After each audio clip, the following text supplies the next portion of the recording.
볼륨이 어느 거냐?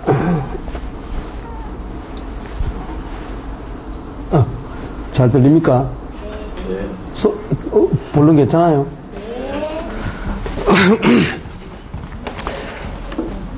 새해 복 많이 받으셨어요? 명절 잘 지냈어요? 설 세고 처음 아닙니까?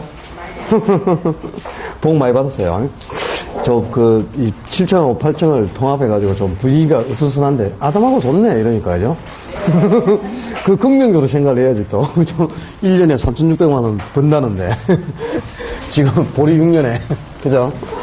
하여튼, 다 긍정적으로 생각하고 뭐 잘 되려고 하는 건데 뭐 어쩌겠습니까, 이제? 양해를 해주시고. 자, 오늘 갈 길이 멀다요. 306쪽에 평균분산 지배원리.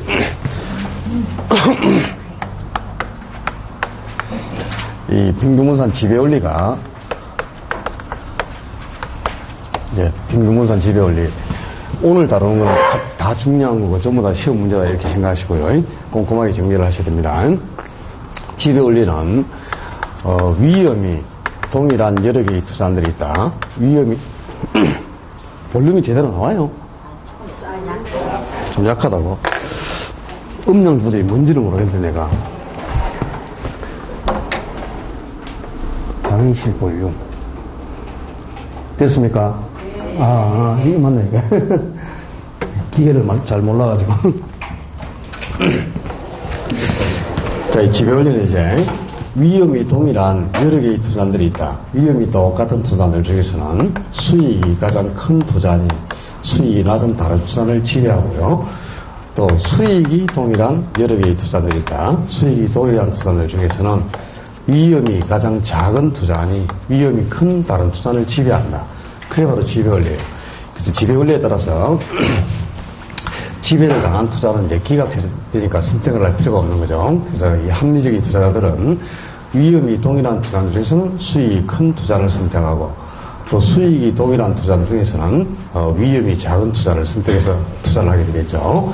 이렇게 투자를 할 때 수익과 위험을 동시에 고려해서 수익이 크고 위험이 작은 이 두 조건을 동시 충족하는 투자를 선택하는 투자 원칙을 평균분산법이라고 하는 겁니다. 자, 지난주에 이 평균은 수익을 의미하는 용어고 분산은 위험을 뜻하는 용어라고 했죠. 그러니까 평균분산법은 바로 수익과 위험을 동시에 고려해서 수익은 어떻고 크고 위험은 작은 수익이 크면서 위험이 작은 이 두 조건을 동시 충족하는 투자를 선택하는 투자 원칙을 이제 평균분산법이라고 하는데요.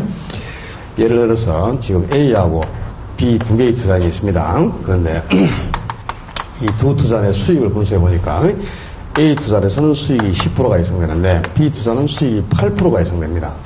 그런데 위험을 또 분석해 보니까 A 투자는 위험이 4%가 수반되어 있고 B 투자는 위험이 6%로 가져가요. 그러면 이제 평균분산법에 따라서 이 A하고 B 두 투자 중에서 어느 게 양호한 투자인가를 선택해 보는 겁니다. 평균분산법 수익은 크고 위험은 작은 투자를 선택하는 거다니. 근데 A, B 중에서 위험이 뭐가 크고 A가 위험이 높고 수익이 A가 크고 B가 수익이 적죠. 그럼 A에 의해서 B가 지배를 당합니다. 그지?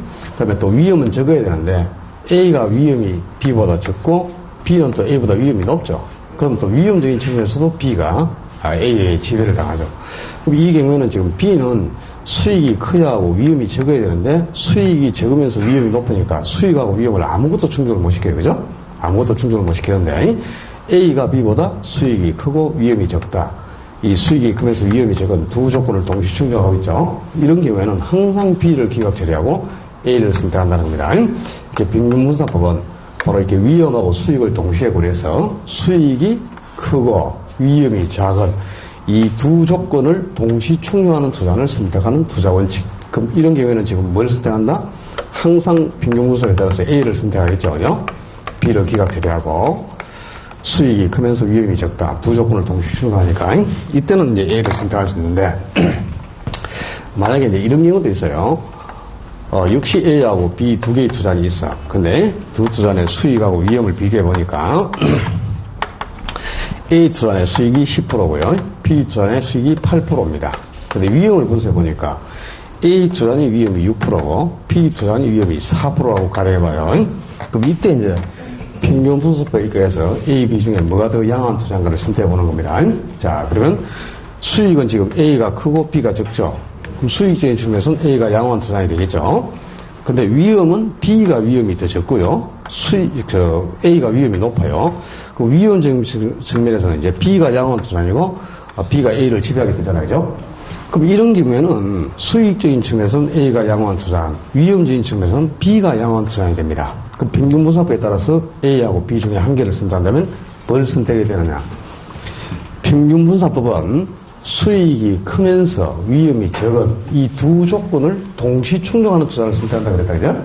근데 지금 두 개를 동시 충족하는 게 A도 아니고 B도 아니죠. 그러니까 이런 경우에는 평균 분석법으로는 투자를 선택할 수 없어요. 선택할 수 없다 그래야지. 또 뭐 수익이 큰 A를 선택한다든가 위험이 적은 B를 선택한다. 그러면 큰일 나는 거다. 그러니까 평균 분석법은 수익하고 위험 중 어느 한 개만을 충족해서는 선택을 할 수가 없다 이 말이에요. 아니? 지금 A는 수익은 충족하지만 위험을 만족을 못 시키고 있죠. 또 B는 위험은 적어서 위험은 만족을 하지만 수익이 적어서 수익을 만족을 못 주죠. 이런 경우는 평균 분석법으로는 A를 선택할 수도 없고 B를 선택할 수도 없다 이 말이죠. 그러니까 반드시 평균 분석법은 수익이 크면서 위험이 적은 이 두 조건을 동시 충족하는 투자 아니어야만 선택이 가능한 거지. 둘 중에 수익하고 위험 중 어느 한 개만을 충족해서는 선택을 못하는 겁니다. 아셨죠? 그러니까 이런 경우는 그러면 투자를 선택할 수 없느냐? 그건 아니고요. 이때는 이제 여러 가지 대안이 있어요. 그러니까 평균 분석법의 한계가 바로 이겁니다. 수익이 크면서 어떤 투자니 다른 투자보다 수익이 크지만 위험도 높다면 그 투자는 선택을 못해요. 또 어떤 투자니 다른 투자보다 위험이 적지만 수익도 적다면 역시 그 투자를 선택할 수도 없다 이 말이야. 수익하고 위험 중 한 개만을 만족해서는 선택을 못하는 거예요. 그럼 이런 경우는 어떻게 하느냐? 자, 첫째는 투자자의 위험에 대한 태도. 위험에 대한 태도에 따라서 어느 한 개를 선택하게 되는데 이 위험에 대한 태도가 공격적이냐 보수적이냐. 그러니까 위험을 감수하기를 좋아하는 공격적인 투자냐 또 위험을 감수하기를 꺼리는 보수적 투자냐 그게 따라서 선택이 달라집니다. 공격적인 투자는 다소 위험이 높더라도 높은 수익을 얻고자 하기 때문에 수익이 큰 투자를 선택하겠죠. 위험이 좀 높더라도 수익이 큰 A를 선택하게 되는 거고요. 그 다음에 위험을 감수하기를 꺼리는 보수적 투자는 수익은 좀 적더라도 위험이 낮은 투자를 선택하는 거잖아요. 위험을 감수하기를 꺼리니까. 그래서 수익은 좀 적더라도 위험이 낮은 B를 선택하게 됩니다. 그래서 공격적인 투자자라면 수익이 큰 A를, 보수적인 투자자라면 위험이 낮은 B를 선택하게 되는 거예요. 그러니까 평균 분석법에 따라서는 선택을 못하고 이렇게 위험에 대한 태도에 따라서 A나 B 중에 한 개를 선택할 수 있고요. 또 두 번째는 이렇게 평균 분석법으로 투자를 선택할 수 없을 때는 포트폴리오를 구성할 수 있다. 포트폴리오를 구성해서 아예 A하고 B에 분산 투자를 하는 거죠. 그죠? 작업을 그러니까 A의 50% 정도, B의 50% 정도 이렇게 A, B 두 개로 분산 투자를 딱 하면은 B 수익이 적을 때 A가 수익이 많이 나오고 있기 때문에 B의 낮은 수익을 A가 쉐이브 시켜주고 있고요. 또 A가 위험이 높은데 B는 위험이 적기 때문에 B가 A의 높은 위험을 상쇄시켜버립니다. 그래서 어느 정도 위험도 제거하고 안정된 수익을 획득할 수 있다는 거지. 그래서 이렇게 평균 분석법으로 투자를 선택할 수 없는 경우에는 포트폴리오를 구성해서 분산 투자를 하는 것도 바람직하다. 그리고 또 세 번째는요. 변이계수를 측정해서 변이계수가 작은 것을 양호한 투자로 선택할 수 있습니다. 변이계수는 항상 작을수록 좋아요. 변이계수는 위험을 수익으로 나눈 값. 위험을 수익으로 나눈 값인데 이걸 이제 읽을 때는요. 수익률 단위당 위험도 이렇게 읽는 거다. 변이계수를 다르게 읽으면 수익률 단위당 위험도. 수익률 한 단위당 감소할 위험도가 이렇게 거냐. 이 위험은 당연히 적을수록 좋죠. 그죠? 그 다음에 수익은 클수록 좋은 거잖아요. 그지? 그럼 수익이 크고 위험이 적다. 그러면 변이계수가 당연히 적게 나타나겠죠. 분모가 커지고 분자가 작을수록 변이계수는 당연히 적어지죠. 그래서 변이계수가 적은 투자는 양호하는 건데 자, 지금 A하고 B의 변이계수를 한번 측정해보자고요. 위험을 수익으로 나누면 되는데 A는 위험이 6%, 수익이 10%죠? 그럼 6 나누기 10이니까 변이계수가 0.6이 나온다, 그죠? 근데 B는 위험이 4%고 수익이 8%니까 4 나누기 8하면 0.5가 나오죠. 그러니까 배인익계수가 A보다는 B가 더 적죠? 0.5가 더 적잖아, 그죠? 그래서 배인익계수는 B가 양호한 투자로 선택된다, 이런 뜻입니다. 자, 이렇게 평균 분산법으로 투자를 선택할 수 없을 때는 위험에 대한 태도에 따라서 공격적인 투자자는 수익이 큰 투자를 선택하게 되고 보수적인 투자자는 위험이 적은 투자를 선택하게 되는 거예요.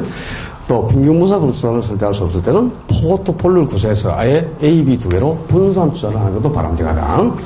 그리고 역시 또 평균 분산법으로 투자를 선택할 수 없을 때는 배인익계수가 작은 것이 항상 양호한 투자입니다.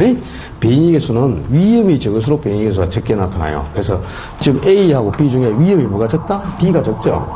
B가 위험이 적기 때문에 위험이 적은 B가 배인익계수가 당연히 적어집니다. 그래서 이런 경우는 배인익계수가 적은 B를 양호한 투자로 선택할 수도 있다, 그런 뜻이에요.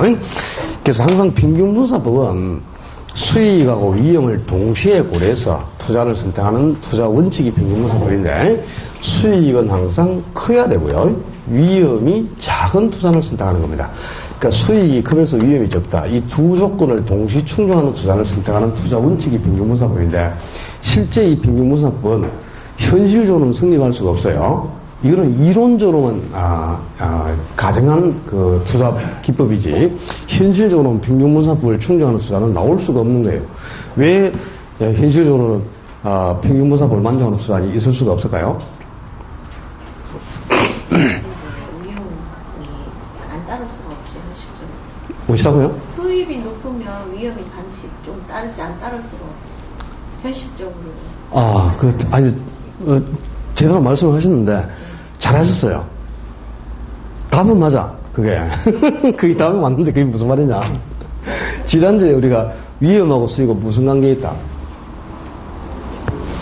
위험하고 수익은 비례 관계에 있다 그랬잖아요. 지난주에 바로 앞에 한 두 장 앞에서 했다. 위험과 수익의 상쇄 관계 가지고 위험하고 수익이 비례하고 있는 것을 상쇄 관계를 한다 그랬죠. 그 두 장인가 세 장 앞으로 넘기면 5번에 위험과 수익의 상쇄 관계에서 나오죠. 위험하고 수익은 항상 비례한다. 비례하기 때문에 위험이 높을수록 수익도 높고요. 또 위험이 적다면 수익도 당연히 적어지는 거야. 아셨어요? 위험하고 수익은 항상 이렇게 비례한단 말이에요. 비례. 근데 평균 분산법은 위험하고 수익이 반비례하는 투자를 찾는 거죠. 근데 위험하고 수익은 항상 비례한다 그랬으니까 이 수익이 크면서 위험이 적은 투자는 있을 수가 없는 거죠. 위험하고 수익은 언제나 비례하기 때문에. 그래서 평균 분산법을 만족하는 투자는 나올 수가 없어요. 현실적으로는.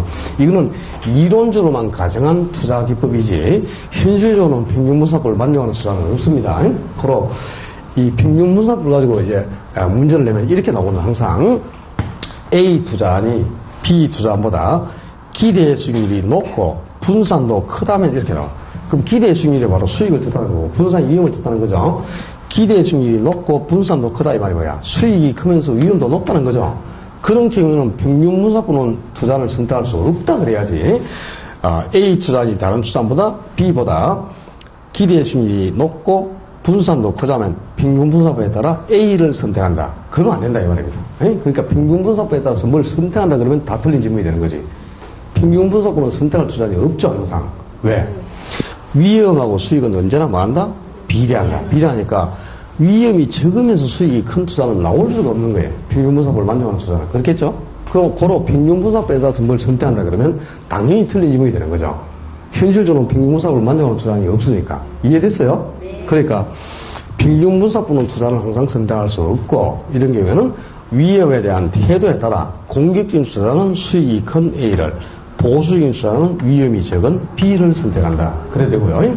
또 배인익계수를 적게 해서 배인익계수가 작은 투자를 양호한 투자로 선택할 수 있다. 그래야지 뭐 평균 분산법을 뭘 선택한다 그러면 거의 틀린 지문이에요. 이론적으로는 이런 평균 분산법을 만족하는 투자는 있을 수 있어서 현실적으로는 평균 분산법을 만족하는 투자는 없다 이거입니다. 이해됐어요?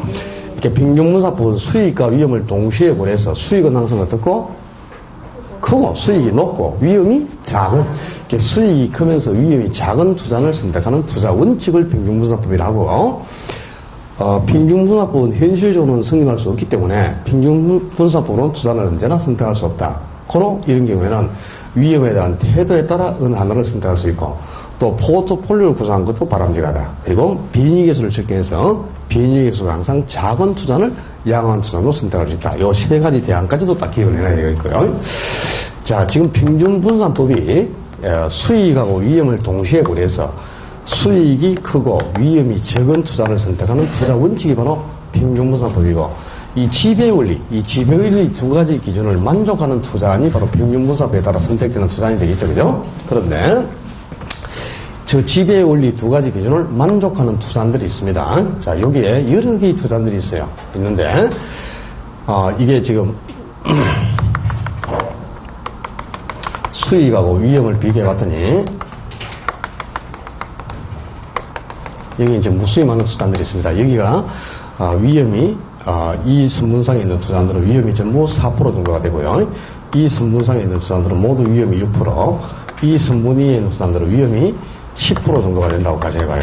그리고 이 세로 쪽이 이제 수익이죠.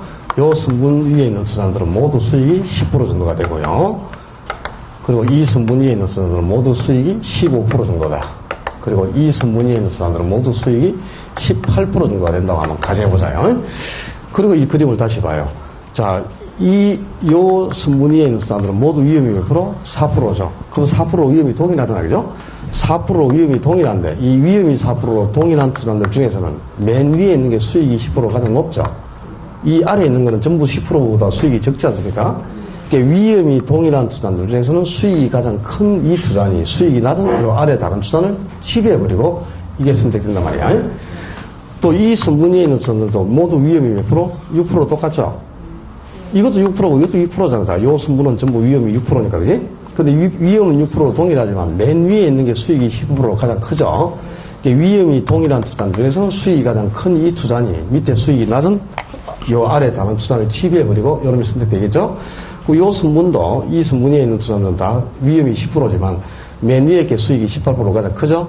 그럼 수익이 가장 큰 맨 위에 있는 투자니 요 아래 수익이 낮은 다른 투자를 지배해버리고 선택되는 거죠. 그러니까 지금 여기 있는 이 투자들은요, 위험이 동일한 투자 중에서는 수익이 가장 큰 투자예요.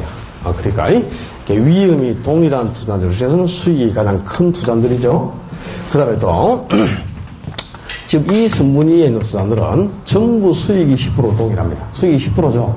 수익은 10%지만 맨 앞에 있는 게 위험이 4%를 제일 적고요. 이 뒤로 갈수록 위험이 4%, 5%, 6%, 7%, 8%, 9% 이렇게 위험이 더 증가하죠.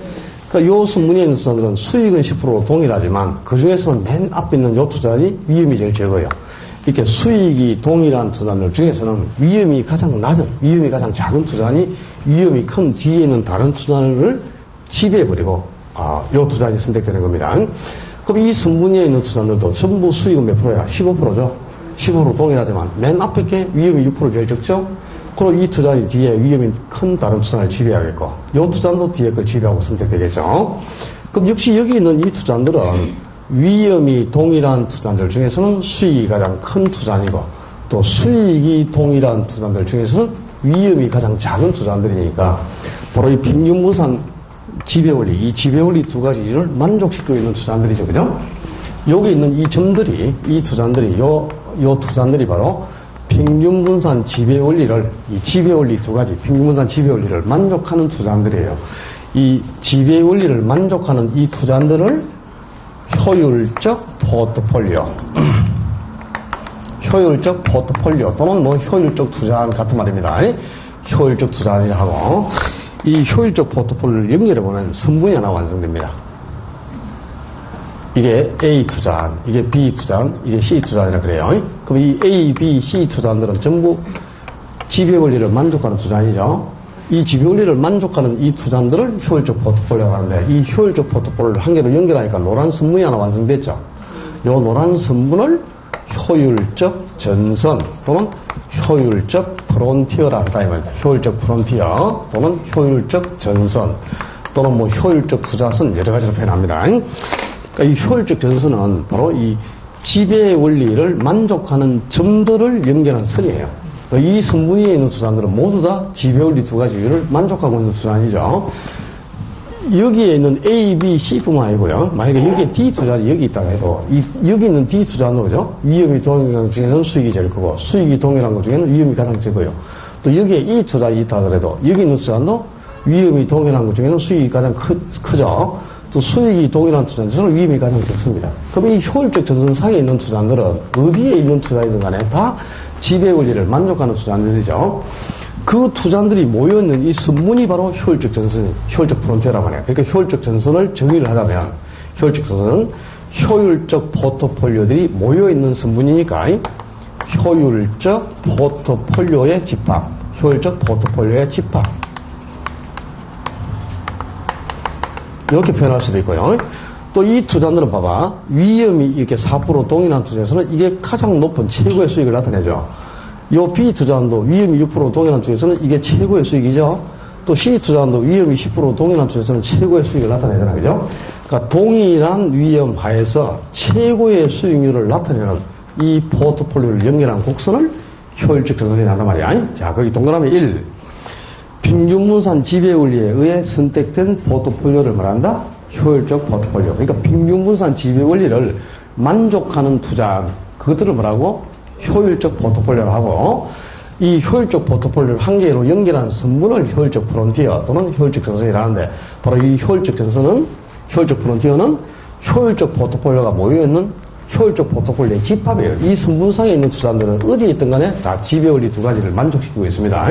그러니까 효율적 프론티어란 효율적 포트폴리오의 집합 또는 동일한 위험 하에서 최고의 수익률을 나타내는 이 포트폴리오를 연결하는 선분, 동일한 4% 동일한 위험 하에서는 이게 최고의 수익이고 또 6% 위험이 동일한 투자들 중에서 이게 최고의 수익이죠.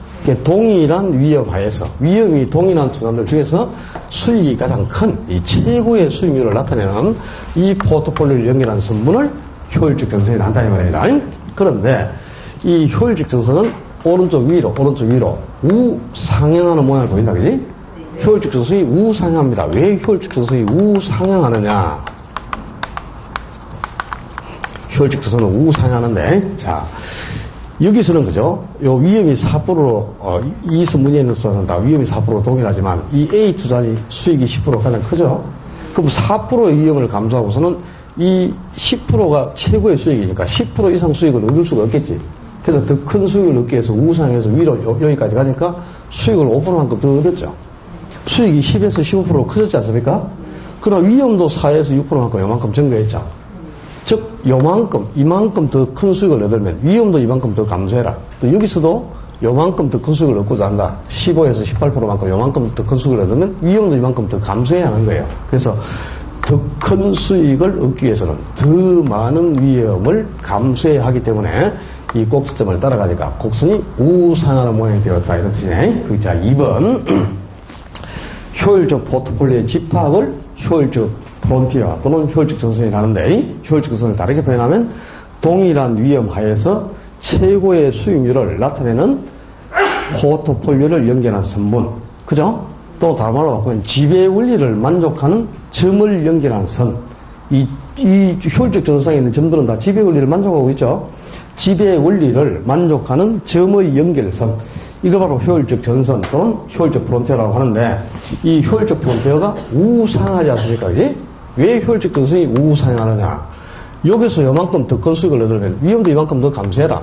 또 여기서 이만큼 더 큰 수익을 얻으면 위험도 이만큼 더 감소해야 한다 이 말이야. 아니?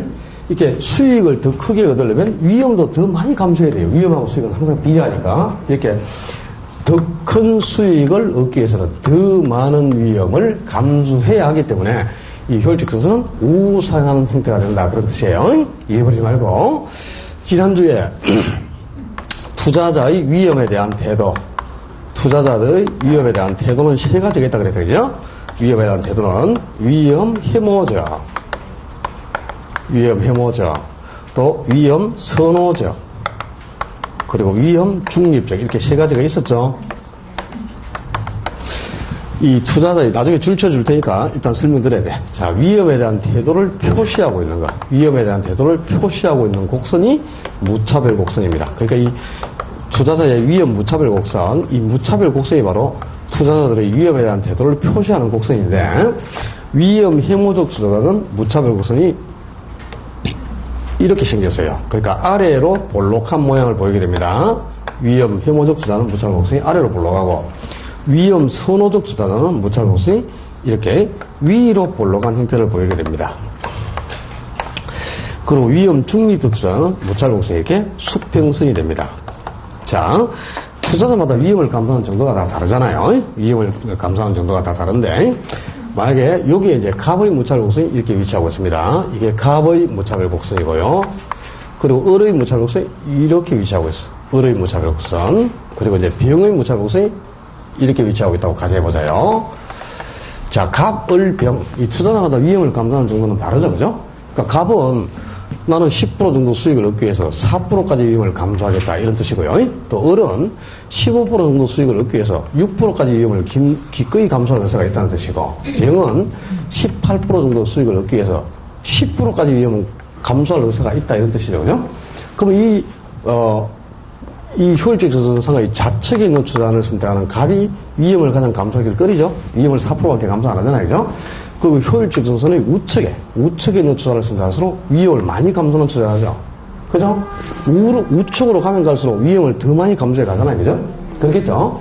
그럼 갑이 위험을 가장 좌측에 있는 이 투자자가 위험을 감수하기를 가장 꺼리는 투자하고, 가장 우측에 있는, 이 효율적 조선의 가장 우측에 있는 투자를 선택하는 투자자가 가장 위험을 많이 감수하는 투자죠.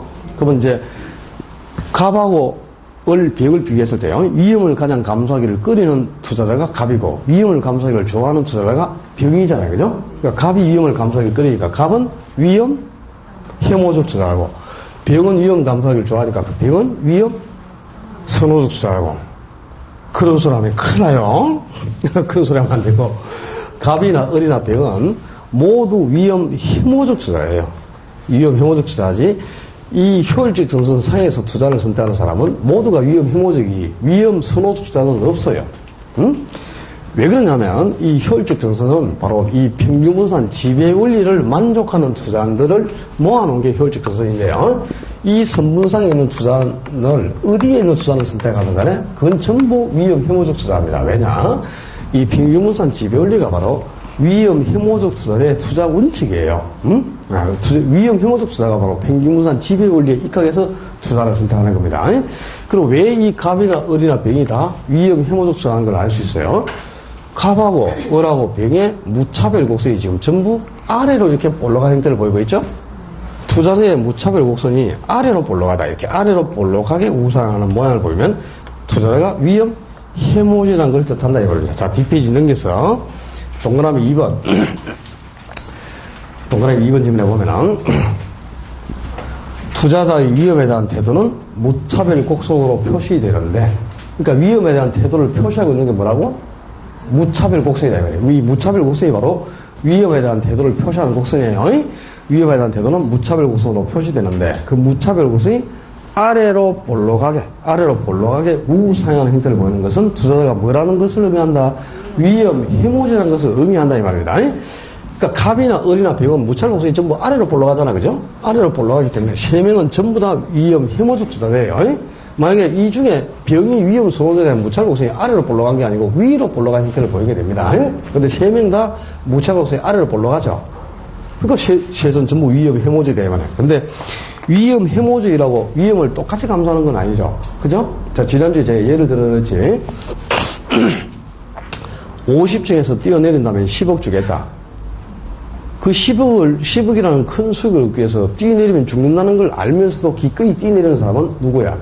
위험 선호적 투자입니다. 높은 수익을 얻을 기회만 있다면 기꺼이 높은 위험을 감수하는 투자자가 위험 선호적 투자라는 거죠. 근데 우리는 10억 준다고 해도 50층에서 뛰어내릴 사람 아무도 없죠? 전부 위험을 감수하기를 꺼리지. 그러니까 우리는 전부 누구? 위험 혐오적 투자다 이 말이다. 다 위험 혐오적이 대부분의 투자자는. 근데 위험 혐오적이라고 해서 위험을 똑같이 감수하는 건 아니겠죠.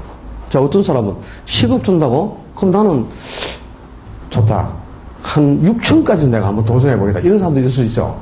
그러니까 6천에서는 한번 뛰내려보겠다. 10억 준다면 이럴 수도 있는 거고, 또 어떤 사람은 그죠? 3천까지는 내가 뛰내릴 수 있지만 4천 이상부터는 내가 못 뛰내린다. 이런 사람도 있을 수 있겠죠. 그러니까 위험 혐오적으로 해서 똑같이 위험을 감수하는 건 아니다 이 말이야. 그러니까 갑이나 을이나 병은 모두 위험 혐오적 투자자예요. 왜? 무차별 곡선이 아래로 볼록하니까 위험 혐오적인데, 위험 혐오적 투자자 중에서도 갑이 지금 위험을 감수하기를 가장 꺼리죠. 그러니까 갑이 가장 위험을 감수하기를 꺼리니까 갑이 보수적 투자자라는 뜻이고요. 그다음에 위험 혐오적 투자자 중에서도 병이 위험을 지금 가장 많이 감수하니까 위험을 감수하기를 좋아하죠. 그러니까 병이 위험 해모적 투자 중에 공격적인 투자자다. 그런 뜻이에요. 병은 위험 선호적이고 갑이 위험 해모적이다. 이런 뜻이 아니고 갑이나 을, 병은 모두 뭐다? 위험 해모적 투자단 말이야. 위험 해모적 투자. 왜 위험 해모적 투자냐? 무차별 곡선이 어떻다? 아래로 지금 올라가잖아. 아래로. 그지? 무차별 곡선이 아래로 올라간 것은 투자자가 뭐? 위험 해모적이라는 것을 의미하는 거예요. 그러니까 갑을, 병은 모두 위험 해모적이지만 그 위험 해모적 투자 중에서 갑이 위험을 감수하기를 가장 꺼리죠. 그러니까 갑이 위험을 감수하기를 가장 꺼리니까 갑이 보수적 투자자라는 뜻이고요. 그리고 병이 위험을 가장 많이 감수하잖아요. 그죠? 위험 혐오적 투자 중에서도 가장 위험을 감수하기를 좋아하는 투자자가 공격적 투자자입니다. 그러니까 갑이 이제 보수적 투자자고 병이 공격적인 투자라는 뜻이지. 병은 뭐 갑은 위험 혐오적이고 병은 위험 선호적이다. 그러면 안 돼요. 다 위험 혐오적 투자 중에서 이제 이 위험에 대한 태도가 이렇게 달라진 거죠. 근데 갑이 이제 보수적이란 말은 위험을 가장 감수하기를 꺼리고 있는 거죠. 그죠?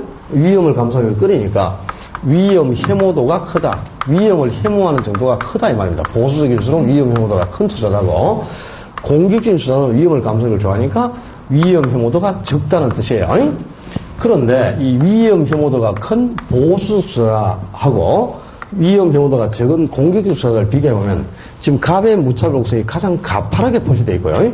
뒤로 갈수록 무차별 곡선을 제가 좀 완만하게 표시해놨죠. 그죠? 그러니까 보수적인 투자자, 즉 위험 혐오도가 큰 보수 투자일수록 무차별 곡선이 어떻다? 가파르다 이 말. 급경사를 보인다. 가파른 형태를 보이고 공격적인 위험 혐오도가 작은 공격적 투자일수록 무차별 곡선은 완만한 형태를 보인다. 왕경사를 보이는 겁니다. 왜 그러냐? 자, 갑이 지금 위험을 감수하기를 가장 꺼리죠. 그러니까 갑은 10% 수익을 얻기 위해서 4%까지의 위험만 감수하겠다는 뜻이야. 그러니까 4%까지의 위험을 기꺼이 감수합니다. 근데 4% 이상 위험이 증가하면 획 피해버려요. 전혀 위험을 감수를 안 하려고 하니까 4% 이상. 그러니까 위험이 4%까지는 감수하고 4% 이상 증가하는 순간 바로 피해버리니까 무차별 곡선이 극경사를 이뤄요. 그런데 을, 병은 갑보다 위험을 더 많이 감수하죠.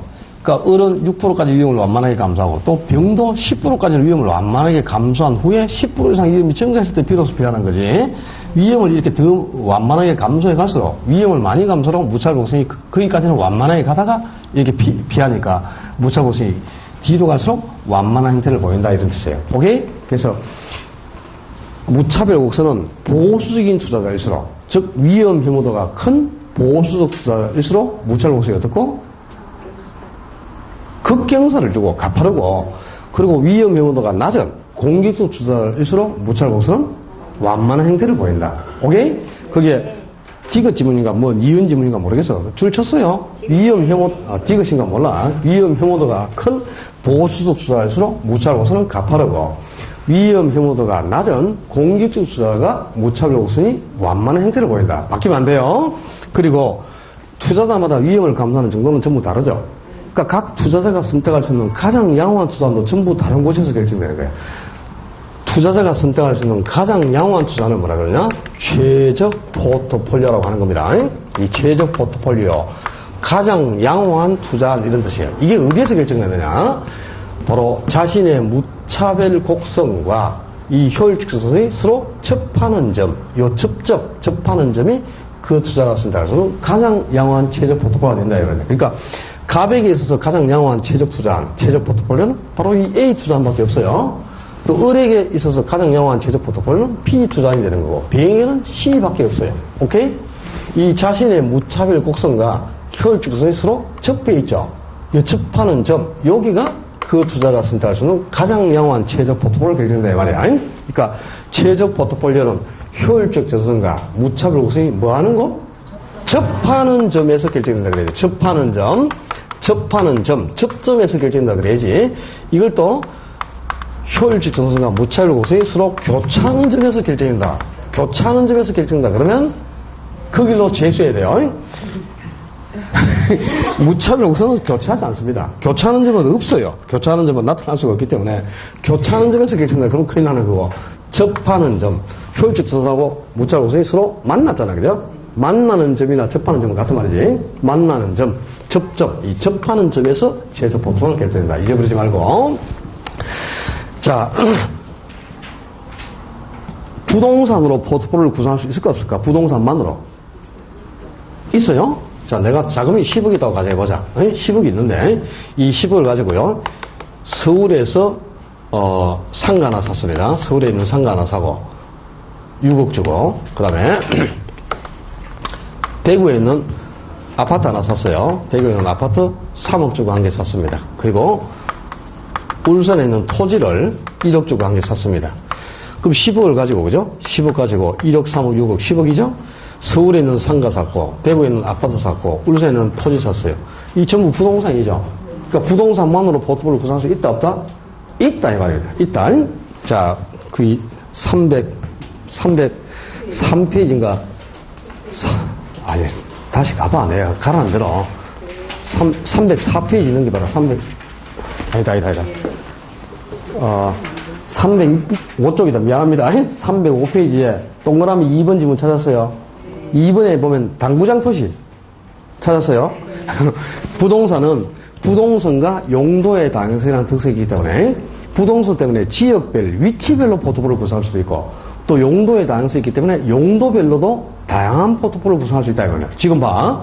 서울에 있는 상가 샀고 대구에 있는 아파트 샀고 울산에 있는 토지 샀기 때문에 지역별 또는 위치별로 지금 포트폴리오 구성했죠? 그리고 상가 샀고 아파트 샀고 토지 샀으니까 용도별로 또 포트폴리오 구성한 거잖아요. 그죠? 그러니까 이게 부동산 때문에 이동이 안 돼. 서울에 있는 걸 울산으로 들고 올 수가 없지. 고정돼 있으니까. 그러니까 지역별로, 위치별로 포트폴리오 구성할 수도 있고 또 용도가 다양하잖아요. 용도에 다양성이 있기 때문에 용도별로도 아주 효율적인 포트폴리오 구성할 수 있어요. 그러니까 부동산만으로 포트폴리오 구성하는 것은 불가능하다. 그런 소리 하면 안 돼. 내가 했잖아, 지금. 그지? 다만 이제 부동산으로 포트폴리오 구성하게 되면 몇 가지 단점이 있다 이 말입니다. 무슨 단점이 있느냐? 이게 상가하고 아파트하고 토지에서 나오는 수익이 다 다르겠죠. 그죠? 똑같은 수익이 나올 수가 없잖아. 그러니까 이제 이 포트폴리오 전체에서 몇 프로 수익이 나올까? 수익률을 측정하기가 좀 곤란하다. 이런 단점이 있어요. 그리고 또 부동산은 절세 효과를 누릴 수 있는 장점이 있다 그랬죠? 지난주에 우리가 부동산에 투자하면 감가상각비와 이자 비용에 대해서는 세금 공제 혜택을 준다 그랬죠? 근데 상가라든가 아파트는 건물이니까 감가가 생기겠죠? 그럼 감가상각비에 대해서 세금 공제 받겠죠? 근데 토지는 감가가 안 생기지. 영소성 때문에 소모가 안 되니까. 그럼 이거는 감가상각비에 대해서 세금 공제가 없지. 그리고 또 세율 구조가 다르죠. 그죠? 상가에 적용되는 조세하고 아파트 주택에 적용되는 조세, 토지에 적용되는 조세가 다 다르죠. 세율 구조가. 그러니까 절세 효과라든가 세율 구조 등을 감안했을 때 이 포트폴리오 전체에서 수익률이 몇 프로 나올지를 측정하기가 어렵다 이 말입니다. 그죠? 그런 단점이 있고. 또 원래 이 포트폴리오 이론은 어디에서 적용한 거냐? 주식 투자에서 적용했던 이론입니다. 근데 주식 투자는 단기 투자예요. 단기 투자인데 부동산 투자는 장기 투자죠. 보통 몇 년 이상에 걸쳐서 투자를 하는 장기 투자입니다. 그러니까 이 단기 투자에 적용했던 모형을 장기 투자에 그대로 접목시키는 건 한계가 있을 수도 있다는 겁니다. 이런 단점도 있을 수도 있고요. 또 부동산은 반드시 한 개 물건 단위로 계약을 해야 돼. 그죠? 한 개 물건 자체를 사야지. 근데 이제 자금이 지금 10억 정도가 되면은 얼마든지 부동산으로 포트폴리오 구성했잖아요. 그죠? 근데 내가 자금이 1억밖에 없어요. 1억밖에 없는데, 울산에는 토지 하나 사서 토지. 이거 1억 달라고 깎고 해가지고 9,800만원 줬습니다. 200만원 남았지? 어디 대구 와서 아파트 하나 살라는데, 그지? 3억 달라는데 200만원 가지고 화장실 문고리만 파세요. 할 수가 없지? 이게 부동산이 어떻게 돼? 한 개 물건 단위로 계약을 해야 되잖아요. 분할 투자가 불가능하다. 분할 투자가. 그러니까 이제 자금이 이렇게 고액 정도가 되면 얼마든지 부동산으로 포트폴리오 구성하겠죠. 근데 소액인 사람은 부동산으로 포트폴리오 구성하기가 불가능하겠죠. 이런 단점이 있는 겁니다.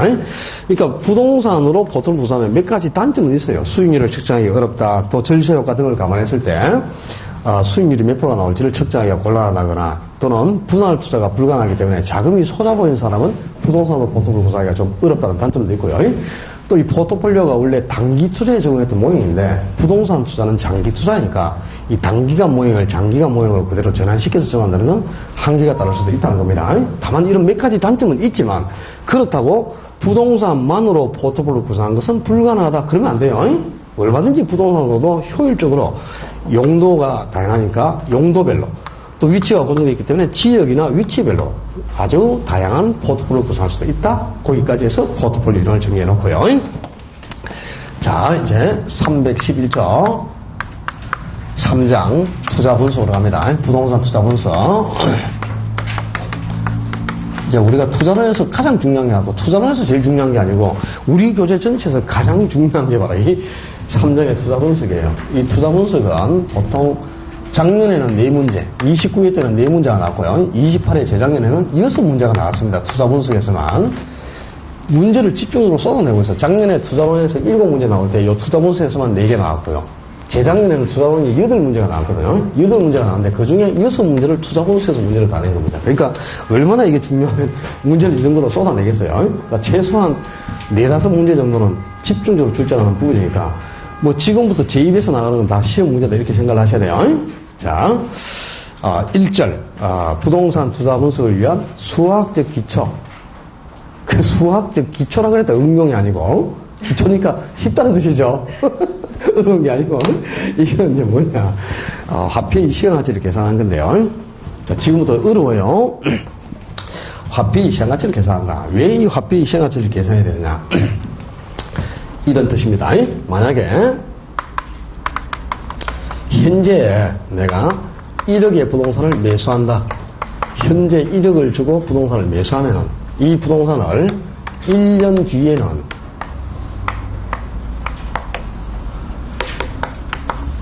1억 1천만 원에 확실히 매도할 수 있다고 가정해보죠. 지금 현재 시점에서 1억의 부동산을 매수하잖아요. 그럼 1년 뒤에는 1억 1천만 원에 확실하게 매도할 수 있어요. 그러면 산술적으로 1년 동안 수익이 몇 프로 예상된다? 10% 예상되는 거죠, 그죠? 1천만 원 버는 거잖아요. 수익이 10% 예상된다. 투자해야 됩니까? 안 해야 됩니까? 당연히 해야 되겠죠? 지금 뭐 수익이 10% 같으면 이건 그냥 감사합니다고 투자를 해야 되죠. 5%만 수익이 나도 투자를 해야 되겠죠, 실제는. 그런데 은행 이자보다 높으니까, 이제.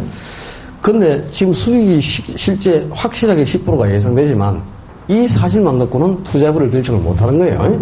왜 투자여부를 결정을 못 하느냐? 수익 10%가 커서 투자를 하고 10%가 적어서 투자를 못 하느냐? 그런 뜻이 아닙니다. 화폐의 가치가 다르기 때문이에요. 무슨 말이냐면 지금 현재 시점에서 내가 투자 비용으로 투입하는 돈은 얼마? 1억이죠. 근데 이 1억은 언제 투입한다? 지금 현재 시점에서 투입을 하는 거예요. 그러니까 이 1억의 가치는 현재 가치입니다. 화폐 가치가. 근데 투자 후 들어오는 돈은 1억보다 더 큰 1억 1천만이 들어오죠. 근데 이 1억 1천만은 언제? 1년 뒤에 들어오는 거잖아요. 이제? 1년 뒤에 들어오니까 이 1억 1천만의 가치는 미래 가치죠. 만약에 1억도 현재 가치고 1억 1천만 원도 현재 가치다. 이게 시점이 현재로 일치한다면 1억보다 1억 1천이 크죠? 그럼 당연히 1억 1천만 원 선택하겠지. 제가 여기에 지금 돈을 두 무더기 쌓아놓고요. 여기 왼쪽에는 1억 쌓아놓고 오른쪽에 1억 1천만 원 쌓아놓고 둘 중에 한 개만 선택하라. 그럼 뭐 가져가요? 1억 1천만 원 들고 가겠지. 왜? 지금 현재 시점에서 1억 1억 1천을 쌓아놓고 한 개 가져가라 그러면 1억보다 1억 1천이 크다는 걸 다 알고 있잖아. 그죠? 그러니까 1억 1천을 선택하는 거야. 근데 지금은 선택을 왜 못하냐면 1억은 지금 현재 시점의 가치, 현재 가치인데 1억 1천만 원은 1년 뒤에 들어오는 미래 가치예요. 그 시점이 다르니까 지금 현재 1억이 더 큰지 1년 뒤에 1억 1천이 큰지 비교가 안 되죠. 비교할 길이 없지. 그래서 정확히 투자율을 결정할 수 없단 말이야. 그래서 이제 정확히 투자율을 결정하려면 이 화폐의 시점을 일치시켜 계산해 볼 필요가 있다는 겁니다. 그래서 이제 화폐의 생활지 계산하게 나온 거야. 예를 들어서요. 지금 현재 1억이 1년 뒤에는 얼마의 가치가 있을 것인가. 이걸 우리가 계산할 수 있거나 또 1년 뒤에 1억 1천만 원이 지금 현재 시점에서는 얼마 정도의 가치가 있을 것인가. 이걸 계산만 할 수 있다면 정확히 투자율을 결정하겠죠. 그죠? 그래서 이제 나온 게 화폐의 시간가치 계산. 이 화폐의 시점을 일치시켜서 계산을 해봐야 정확히 투자율을 결정할 수 있기 때문에 화폐의 시간가치 계산이 필요하다. 이런 뜻이에요. 자, 여기서 보듯이 화폐 가치는 현재 얼마라는 현재 가치가 있고 몇 년 뒤에 얼마라는 미래 가치가 있습니다. 이렇게 화폐 가치는 현재 가치, 미래 가치 두 종류가 있네. 그죠? 현재 가치와 미래 가치 두 종류가 있고요. 현재 가치를 줄여서 현가라고 합니다. 미래 가치를 줄여서 내가 또는 뭐 종가라는 것도 썼는데 그건 몰라도 돼. 이렇게 화폐 가치는 현재 가치인 현가와 미래 가치인 내가, 이게 현재 가치를 줄여서 또 현가라고 했으니까 미래 가치를 또 줄여가지고 미가 이러면 안 돼. 내가를 두 공식에 따라 적으면 내가가 되는 거죠, 그죠? 그러니까 화폐 가치는 현재 가치, 미래 가치 두 가지가 있는데 현재 가치를 가지고 미래 가치를 계산할 수도 있고요. 또 미래 가치를 가지고 현재 가치를 계산할 수도 있습니다. 자, 만약에 지금 현재 정기예금 이자율이 있잖아요. 정기예금 이자율이 연 10% 정도가 된다. 이렇게 한번 가져볼까요? 지금 현재 정기예금 이자율이 연 10%다. 그러면 1억이라는 돈을 현재 시점에 예금을 딱 해.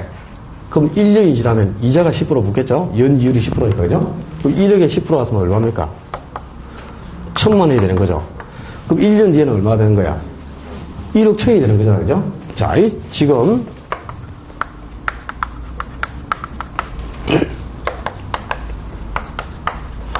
현재 가치가 1억이야. 이 1억에다가 1 플러스 이자율이 몇 프로? 10%죠. 10%니까 소수점으로 0.1이다. 그죠? 1 플러스 0.1하면 얼마고? 1.1이죠. 1억에다가 1 플러스 이자율만큼을 곱해봐. 1억 곱하기 1.1하면 얼마? 1억에다가 1.1 곱하면 1억 1,000만 원이에요. 그지? 그러니까 지금 현재 가치에서 미래 가치를 계산할 때는, 현재 가치를 가지고 미래 가치를 계산할 때는요, 어떻게 했나? 1 플러스 이자율만큼을 곱해줬죠. 이렇게 이자율만큼을 곱해주면은 미래 가치를 계산한단 말이에요. 이렇게 이자율을 곱해서 미래 가치를 계산한다. 이걸 할증한다. 할증했다. 이 말은 이자율만큼을 곱했다. 이런 뜻이다. 이자율만큼을 곱해가지고 미래 가치를 계산하는 걸 뭐라 한다고? 할증이라 한다. 이 말입니다. 그 다음에, 지금 1년 뒤에 미래 가치가 1억 1,000만이다. 그죠? 1억 1,000만 원이죠? 1년 뒤에 미래 가치가 1억 1,000인데, 이 1억 1,000만 원을 1 플러스 이자율이 얼마? 10%니까 0.1이죠. 그럼 1 플러스 이자율 1.1로 1억 1,000만 원을 나눠봐요. 그럼 얼마? 1억 1,000만 원 나누기 1.1하면 1억 되죠. 미래 가치를 가지고 현재 가치를 계산한다. 미래 가치를 가지고 현재 가치를 계산하면 이자율만큼을 이렇게 나눠줬죠. 1 플러스 이자율을 나눴죠. 에? 네. 미래 가치를 이자율만큼을 이렇게 나누니까 현재 가치가 됐잖아. 그지? 이렇게 이자율만큼을 나누어서 현재 가치를 계산한다. 나누는 걸, 이자율만큼을 나누는 걸 할인한다. 또는 환원한다. 이렇게 표현합니다. 그러니까 할증했다는 말은 이자율만큼을 곱했다는 뜻이고요. 할인했다. 이 말은 이자율만큼을 나누었다. 이런 뜻이다. 이자율만큼을 깎는다는 뜻이야. 할인이. 즉, 할증은 현재 가치를 가지고 이자율만큼을 가산을 해서 현재 가치 1억에다가 이자율 10%, 10%면 1,000만 원인데 1억에 1,000만 원을 가산하면 얼마가 돼? 1억 천이 되죠? 그죠? 그러니까 1억에서 1,000만 원만큼을 가산하니까 1억 천이 되죠. 그러니까 이자율만큼을 가산해서 미래 가치를 계산한다. 그래서 할증이라는 거고요. 그 다음에 1억 1,000만 원에서 이자율 10%만큼을 깎아버려. 1억 천에서 1,000만 원 깎으면 1억이 되는 거죠. 이렇게 이자율만큼을 나누는 걸, 이자율만큼을 1 플러스 이자율로 나누는 걸 깎는다. 할인이라는 거예요. 그래서 미래 가치를 가지고 현재 가치를 계산할 때는 이자율만큼을 깎았죠. 이자율만큼을 나누었다. 이걸 할인 또는 환원. 그러니까 할인했다는 말은 무슨 말?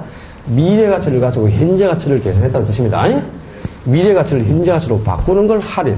그 다음에 현재 가치를 가지고 미래 가치를 계산한 걸 할증이라 하는 거예요. 자, 근데 할증이나 할인을 할 때 뭘 갖고 했냐? 이자를 가지고 했죠. 이자율? 이자율이 지금 10%잖아. 그지? 이자를 가지고 했을까? 이 이자율만 있으면 얼마든지 화폐 가치를 계산할 수 있다는 겁니다. 현재 가치에서 이자율만큼을 가산해주면 미래 가치를 계산할 수 있고, 또 미래 가치에서 이자율만큼을 깎아버리면, 나눠버리면, 1 플러스 이자율만큼을 나눠버리면 현재 가치를 계산할 수 있다. 이런 뜻이 되겠네. 그죠? 자, 이 미래 가치를 가지고 이자율만큼을 깎아가지고 현재 가치를 계산한다. 현재 가치를 계산하는 것이 현가계수. 현재 가치를 계산하는 수라는 뜻이에요. 그리고 현재 가치에서 이자율만큼을 가산해가지고 미래 가치를 계산해내는 것. 이 미래 가치를 계산하는 것이 내가계수. 미래 가치를 계산하는 수라는 뜻이죠. 내가계수. 이렇게 화폐 가치를 계산하는 계수는 현가계수하고 내가계수. 크게 두 종류가 있는데, 현가계수에도 3개, 내가계수도 3개, 6개 계수가 나옵니다. 자, 한 장씩 넘기면 쭉 다 설명이 되는데요. 316페이지에 가면은 316페이지에 6개 계수를 정리한 도표가 있어요.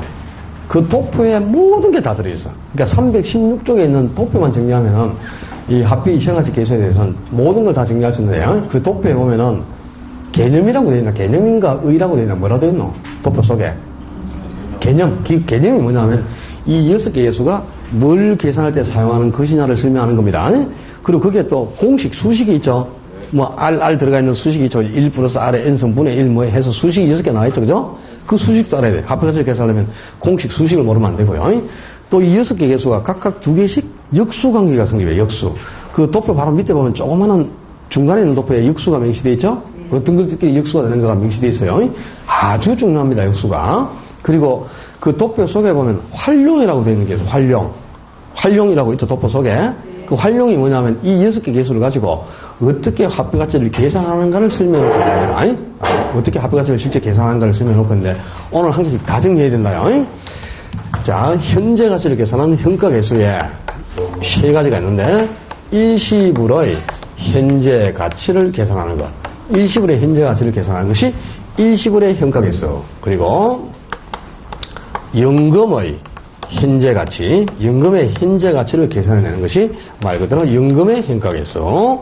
그리고 일정액을 융자받고 내가 매번 상환해 가야 될 원리금이 얼마인가를 구하는 계수가 저당상수. 이 세 가지 계수가 현재 가치를 계산하는 계수입니다. 그리고 미래 가치를 계산하는 내가 계수도 세 가지가 있는데요. 일시불의 미래 가치를 구하는 것이 일시불의 내가 계수. 그리고 연금의 미래 가치를 계산해내는 거, 연금의 미래 가치. 이 연금의 미래 가치를 계산하는 것이 말 그대로 연금의 미래 가치 계수, 연금의 내가 계수 되어 있고요. 미래 가치는 내가 같은 말이니까, 그죠? 그리고 미래에 내가 필요한 자금을 만들어내기 위해서 은행에 매번 얼마씩을 적립해 가야 되느냐, 은행에 얼마씩을 불입해야 되느냐, 내가 매번 불입할 액수, 적립할 금액을 구하는 계수가 감치금 계수. 세 가지 계수가 이제 미래가치 계산하는 계수인데요. 자, 먼저 정리할 포인트가 뭐냐? 잘 봐요. 현가계수라는 용어가 포함되어 있으면 현가라는 말이 뭐야? 현재 가치를 줄인 말이죠. 그 현가계수라는 용어가 들어갔으면 이거는 현재 가치를 계산한 거는 알 수 있죠. 내가계수라는 용어가 포함되어 있으면 내가가 미래 가치를 줄인 말이니까 이거는 미래 가치를 계산한 거다. 구분이 됐지? 근데 저당상수하고 감치금 계수가 구분이 잘 안 된단 말이야. 아니, 자, 저당상수는 현재 가치를 계산한 계수입니다. 그다음에 감치금 계수는 미래 가치를 계산한 계수예요. 그러니까 현재 가치를 계산하는 개수가 세 가지지, 미래 가치를 계산하는 개수도 세 가지고, 이게 바뀌면 안 된다고. 근데 현가라는 용어가 들어갔으면 이건 현재 가치 계산하는 거고, 내가라는 용어가 들어갔으면 미래 가치 계산하니까 이 위에 네 가지는 구분이 되는데요. 자, 저당상수가 뭘? 현재 가치를.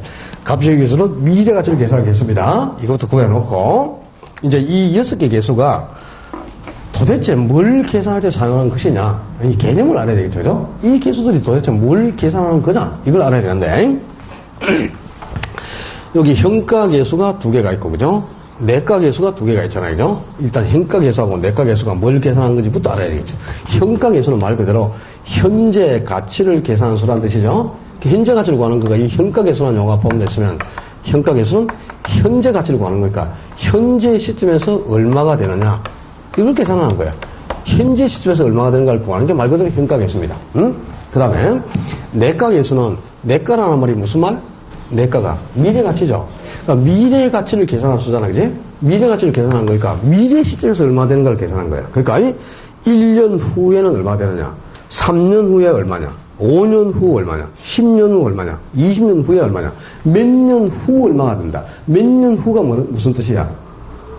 미래라는 뜻이죠, 그죠? 이렇게 몇 년 후, 그러니까 몇 년이니까 이게 1년도 될 수 있고 5년도 될 수 있고 20년도 될 수 있겠죠? 그러니까 N년.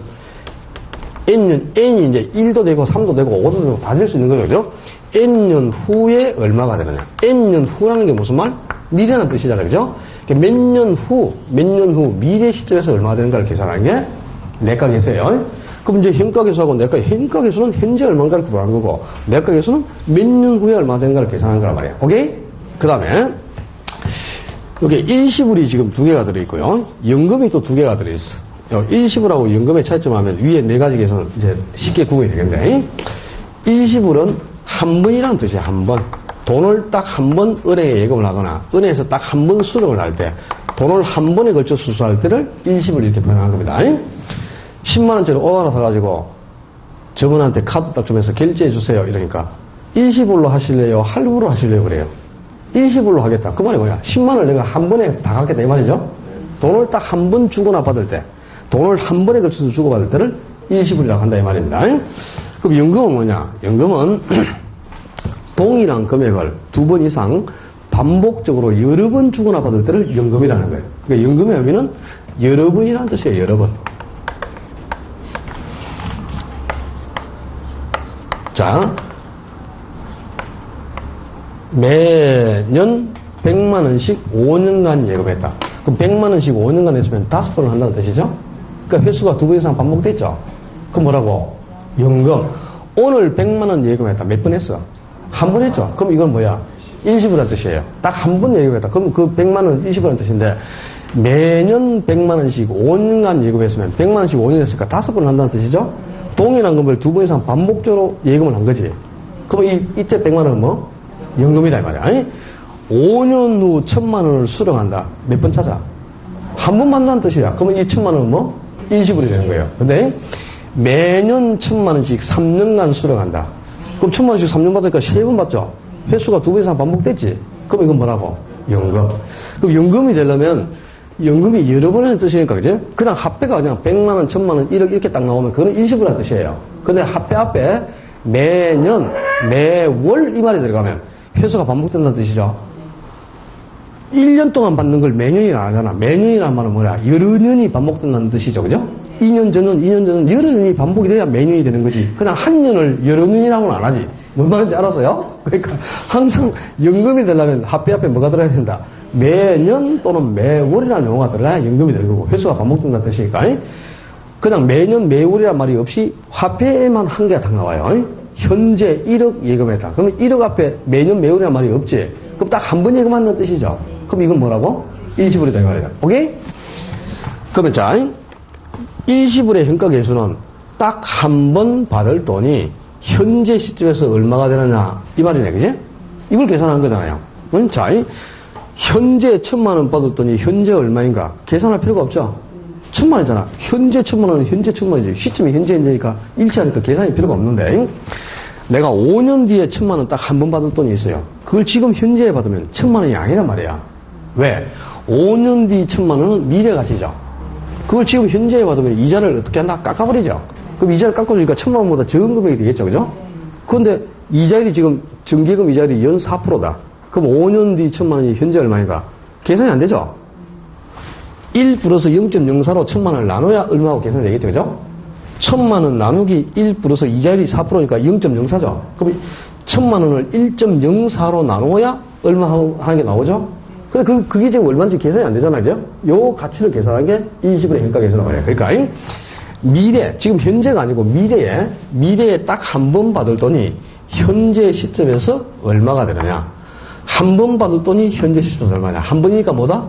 일시불. 현재 시점에서 얼마인가를 계산하니까 현가계수. 일시불의 현가계수 이렇게 되는 거죠? 그럼 연금의 현가계수는 미래에 여러 번 받을 돈이 현재 시점에서 얼마냐 이 말이야. 자, 매년 100만원씩 5년간 받을 돈을 지금 현재에 받으면 얼마 되느냐? 모르죠? 이자를 깎아줄 거 아니야, 그지?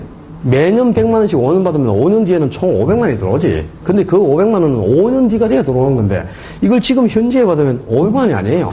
이자를 깎아버리고 주니까 그거보다 적은 금액이 되겠죠? 이렇게.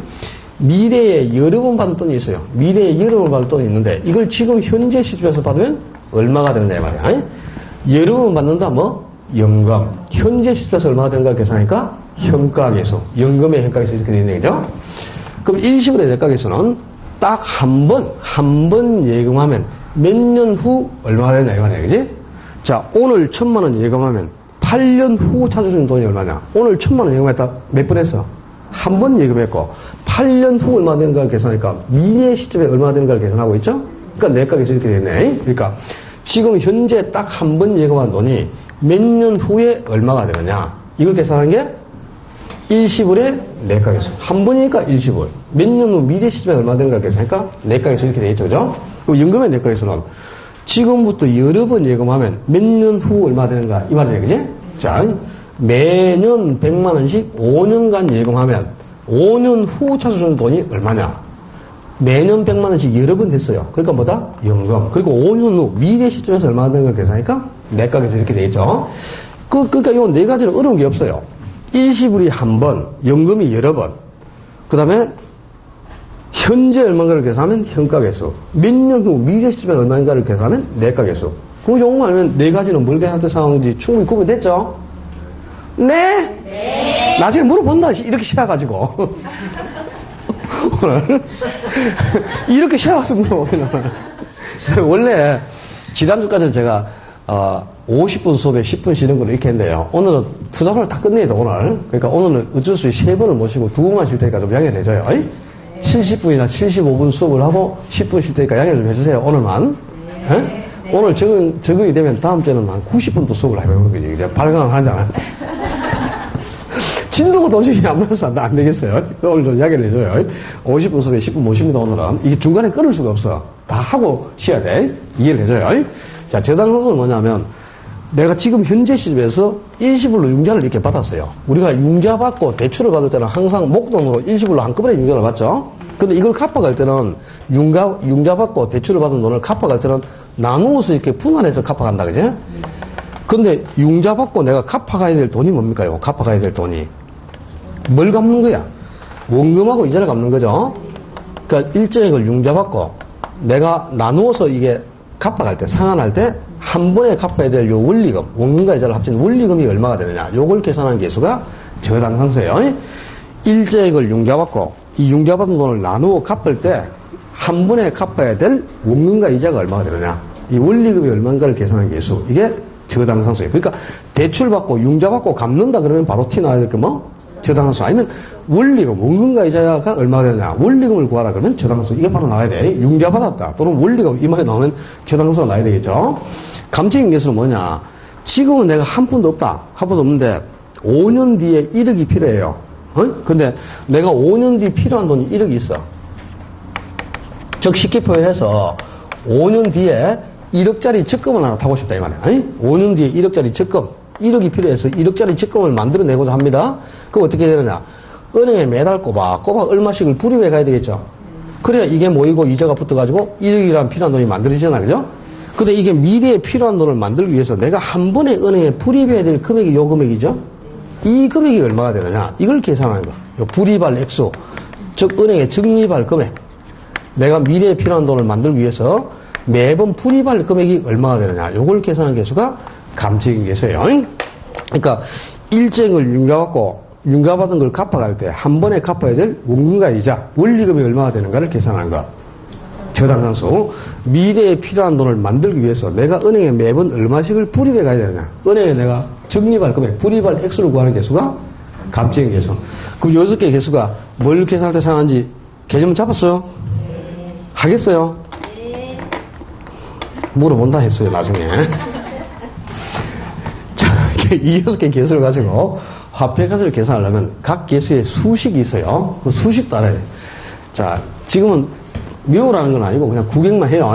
일시불의 현가계수는 1 플러스 R의 N성 분의 1. 그리고 일시불의 내가계수는 1 플러스 R의 N성. 그리고 연금의 현가계수 R분의 1 마이너스 1 플러스 R의 마이너스 N성이 그냥 N성이 아니고, 그리고 저당상수 1 마이너스 1 플러스 R의 마이너스 N성 분의 R, 뭐, R 더럽게 나와요. 알랄랄 하고. 연금의 내가에서는 R분의 1 플러스 R의 N성 마이너스 1. 감정의 계수 1 플러스 R의 N성 마이너스 1 분의 R. 이렇게 되겠습니다. 요 R이 지금 뭡니까, R이? R이 이게 계란이 아니고 뭐다? 이자율이란 말이에요, 이자율. 아까 화폐 가치를 계산할 때, 그죠? 현재 가치를 가지고 미래 가치를 계산할 때는 이자율이 지금 10%였죠, 이자율이. 그 10% 이자율만큼을 곱해줬잖아, 그죠? 또 미래 가치를 가지고 현재 가치를 계산해도 요 이자율만큼을 나눠줬잖아, 그지?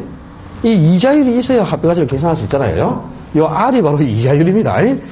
그러니까 요 이제 수식이 있어야 요 수식을 가지고 이제 화폐 가치를 계산할 수 있는데, 이 실제 이제 나중에는 시험 치기 전까지 요 수식을 다 외우셔야 됩니다, 여러분들이. 근데 오늘 이걸 지금 당장 외우라는 건 아니고요. 오늘 이 수식을 적어드릴 이유는 역수를 알아야 되기 때문에, 역수가 중요하기 때문에 이 수식을 적어드린 건데, 자, 역수가 뭐냐면은, 역수는 두 숫자가 분모하고 분자가 서로 뒤바뀌어가지고, 분모 분자가 뒤바뀌어 있는 거는 두 개를 딱 곱하면 값이 얼마 되죠? 1이 됩니다, 1. 두 숫자가 분모 분자가 서로 뒤바뀌어서 두 개를 곱했을 때 값이 1이 되는 관계를 역수 관계라는 거예요. 자, 5는 그죠? 5는 1분의 5하고 똑같죠? 5나 1분의 5가 똑같죠? 그럼 이걸 분모 분자를 바꾸면 뭐가 돼? 5분의 1이 되겠죠? 요 두 개를 곱하면 값이 뭐가 돼? 1이죠. 분모하고 분자가 뒤바뀌었으면 서로 분모 분자가 상쇄되니까 값이 1이 되는 거다, 그죠? 그럼 5의 역수는 뭐고? 5분의 1이 되고, 5분의 1의 역수는 5가 된다, 이 말이죠. 역수를 구하라 그러면 해당 수를 분수로 표시해주면 돼. 5의 역수는 5분의 1. 40의 역수는 40분의 1. 그죠? 그 다음에, 3.5의 역수는 3.5분의 1. 해당 수를 분수로 표시해주면 그게 역수가 된다고. 그죠? 3.5는 1분의 3.5하고 똑같으니까 분모 분자를 바꾸면 3.5분의 1이 되는 거 아닙니까? 그지? 네. 신진돌의 역수는 신진돌분의 1이라니까. 해당 수가 신진돌 같으면 해당수 분의 1이 역수니까 해당수를 분수로 표시해준 건 역수가 되는 거예요. 오케이? 그러니까 역수가 해당수를 분수로 표시한 거니까 해당수는 항상 역수분의 1하고 같고요. 또 역수는 해당수를 분수로 표시한 거니까 해당수분의 1하고 같은 거예요. 이게 똑같은 말이죠, 이게. 무슨 말이냐. 자, 5의 역수가 뭐라 그랬어요? 5분의 1이죠. 5의 역수가. 지금 해당수가 5라고 치자. 그럼 해당수가 5인데 5의 역수는 뭐죠? 5분의 1. 5분의 1이 역수죠. 요놈의 역수죠. 근데 여기 해당수인데 해당수 분의 1 하니까 역수. 5의 역수는 5분의 1이잖아요. 그죠? 똑같아졌죠? 해당수가 5란 말이야. 그럼 요 역수가 5분의 1 아닙니까? 그 해당수 분의 1 하니까 역수하고 똑같아졌죠? 해당수 분의 1이 역수야. 만약에 해당수가 5분의 1이라고 써봐. 5분의 1이 해당수야. 그럼 요 5분의 1의 역수는 뭐예요? 5죠? 그럼 5분의 1 하니까 해당수 5분의 1하고 같아졌죠? 이 같은 말이라는 거 알겠어요? 그치? 그럼 역수가 뭐야? 분모 원자가 서로 뒤바뀌어 있는 게 역수다, 이 말이야. 분모 원자가 뒤바뀌어 있는 거. 그게 역수인데, 자. 1 플러스 R의 n성은 1분의 1 플러스 R의 n성하고 똑같습니까? 1 플러스 R의 n성이나 1분의 1 플러스 R의 n성이 같은 거죠? 그럼 요걸 분모 원자로 바꾸면 뭐가 돼? 요놈이 되죠? 그럼 요 두 개가 역수라는 거 알겠나? 그러니까 일시불은 현가계수하고 내가계수 두 개가 서로 역수가 되죠. 분모 원자가 뒤바뀌어 있잖아, 그죠? 그럼 일시불이 현가계수와 내가계수가 역수니까 연금도 현가계수하고 내가계수가 역수다. 그럼 남북경사수 잡혀가야 돼요. 오케이. 연금은 지금 봐봐. 연금의 현가계수하고 연금의 내가계수는 분모 원자가 뒤바뀐 게 아니고 완전히 딴판이죠. 연금의 현가계수하고 분모 원자가 뒤바뀐 게 뭐야? 요거지? 저당상수하고 분모 원자가 딱 바뀌어 있죠, 그죠? 연금은 현가계수의 역수는 뭐? 저당상수가 됩니다. 그리고 저당상수의 역수가 또 연금의 현가계수가 되는 거고요. 그리고 연금의 내가계수를 보면은 연금의 내가계수하고는 뭐하고? 감채기운계수하고 분모 원자가 뒤바뀌어 있죠? 이 두 개가 역수가 된다, 이 말이야. 그러니까 연금의 내가계수의 역수가 감채기운계수, 감채기운계수의 역수가 연금의 내가계수. 자, 빨리 외워요. 일시불의 현가계수의 역수는 일시불의 내가계수. 그러니까 일시불은 현가계수와 내가계수가 서로 역수입니다. 일시불의 내가계수의 역수는 일시불의 현가계수. 일시불의 현가계수의 역수는 일시불의 내가계수. 연금은 현가계수의 역수는 내가계수다. 그러면 큰일 나는 거고. 연금의 현가계수의 역수는 저당상수. 연금의 내가계수의 역수가 감채기운계수예요. 근데 역수는 해당수를 분수로 표시하면 역수가 된다 그랬죠? 그 역수는 해당수 분의 1. 역수는 해당수 분의 1과 같고, 또 해당수는 역수분의 1과 같다 그랬죠? 그제? 안 그랬나? 지금 이거 정리해 줬잖아, 아까. 바빠 죽겠구만, 지금. 증명을 해보자. 일시분의 현가계수하고 역수는 뭐야? 일시분의 내가계수잖아요, 그죠? 그럼 이게 해당수가 일시분의 현가계수라면 요놈하고 뭐하고 같겠다? 역수분의 1하고 같은 거니까 해당수분의 1하고 역수가 같은 거니까 일시분의 현가계수가 해당수면 요 역수는 뭐야? 일시분의 내가계수죠. 일시분의 내가계수. 요게 역수인데 역수분의 1하고 해당수가 같잖아요. 해당수는 역수분의 1과 같다 그랬죠. 해당수가 일시분의 현가계수야. 그러면 요놈의 역수는 뭐야? 일시분의 내가계수고 일시분의 내가계수 분의 1하고 역수분의 1이 해당수하고 같다 그랬으니까 같겠죠. 그죠? 같은 거 보자. 일시분의 현가계수 수식이 뭡니까? 1 플러스 R에 n성 분의 1이잖아요. 그러면 요놈의 역수는 뭐야? 일시분의 내가계수죠? 일시분의 내가계수 수식이 뭐고? 1 플러스 R에 n성이잖아요. 이게 요놈하고 역수가 이거죠? 이놈의 역수는 이건데 요거 분의 1, 역수 분의 1 하니까 해당수, 일시분의 현가계수하고 같아졌지? 그러니까 해당수는 역수 분의 1과 같다. 알았어, 이제? 그죠? 그러니까 일시분의 현가계수하고 일시분의 내가계수 분의 1이 같다, 이 말입니다. 알겠나, 이제? 그러면, 힘드네, 진짜. 좀, 이거 해놨잖아, 지금. 해당수가 일시분의 현가계수, 요거다. 그러면, 요놈의 역수가 일시분의 내가계수, 요놈이랑 1 플러스 R의 n성. 요 역수 분의 1 하니까 두 개가 같아졌네, 지금. 정리해줘도 그러네, 진짜 참. 이 이상 얼마나 쉽게 설명해줍니까, 진짜. 이거 힘들어. 진짜 죽겠네. 저당상수의 역수가 뭐라 그랬어요? 연금의 현가계수. 그럼 해당수가 저당상수면 저당상수는 뭐하고 같겠다? 역수가 연금의 현가계수니까 연금의 현가계수 분의 1과 같다 이렇게 되겠네. 그죠? 그 다음에 감채기운계수의 역수는 뭐야? 연금의 내과계수. 그럼 해당수가 감정계수면 이거는 뭐하고 같아요? 연금의 내과계수분의 1과 같다. 이렇게 되겠죠. 그죠? 이걸 알아야 되기 때문에 육수를 배우는 거예요. 이걸 모르면 아무것도 안 돼. 이걸 모르면 합표가치 자체가 계산이 안 되는 거예요. 그래서 지금 육수가 중요한 거다. 일시분의 현가계수는 일시분의 내과계수 분의 1과 같고, 저당상수는 연금의 현가계수 분의 1과 같겠죠? 감정계수는 연금의 내과계수 분의 1과 같아요. 그럼 자, 연금의 현가계수는 뭐하고 같겠다?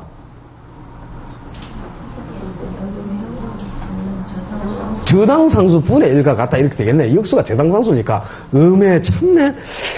2 더하기 3은 5인데 3 더하기 2는 뭐냐? 왜 그걸 모르노, 그러면? 똑같은 건데. 죽겠네.